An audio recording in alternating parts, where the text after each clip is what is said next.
So I'm doing a quick video to answer some questions about a video.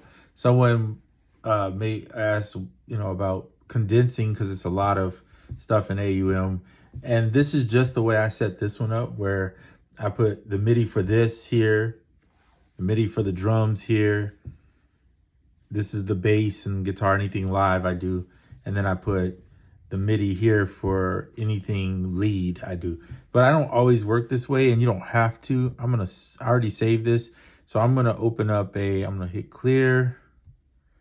And now I'm gonna open up a new track, and I'm just gonna show you a way you can condense it. I'm not gonna, so you see I do one, let's say I have 5 instruments. Maybe I do one that is, you could, if you have like, with Neon, what's cool is if you have, let's say my audio is typically on 2.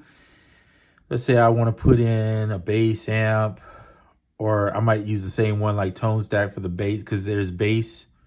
You'll see I made a bass amp in here. In my presets, I have a lead, and then I have my standard guitar amp that I like. Then you can stack Neon. I think I showed that in there, in the video, but you can put multiple occurrences of Neon.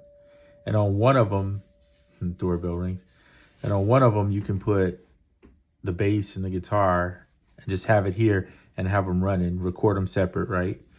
But then you can put your instruments. So let's say you could do koala here and have drums. If you see multi-out, it's because I'm trying to mix the kick, the snare, hats, so on and so forth. And then I might have piano on one or whatever the instruments are. But you could do all your MIDI, just literally sit here and do multiple MIDI tracks on the same one.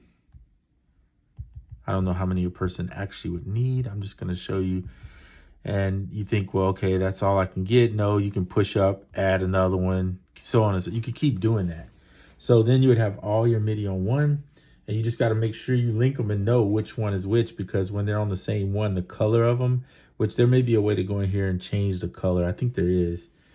The colors all look the same to me, right? So it is what it is. As long as you're okay with the tracks, but you can see it's like one of 2, 1, 3. So you could keep them in order in that way and say, I'm gonna do drums first, and then I'm gonna do whatever your flow is. This is gonna be a really short video, but I'm just showing you that you can keep it spaced. Now, this is an iPad, this is an Air, so it's smaller.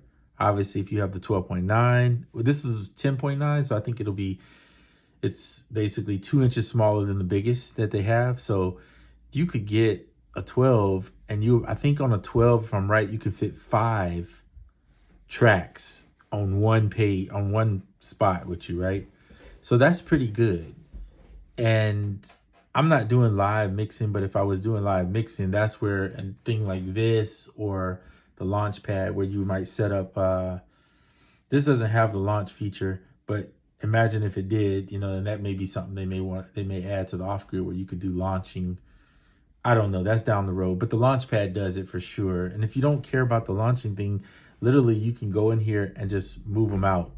You could do your mixing here if you just want to drop a track out, some simple mixing stuff.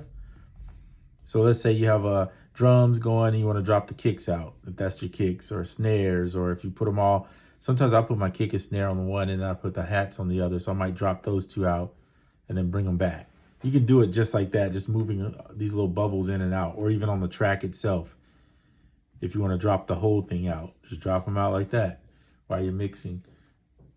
Anyway, just a way to do it. All right, this video is 4 minutes of me just talking, so I'm going to end it here. That's all I want to say.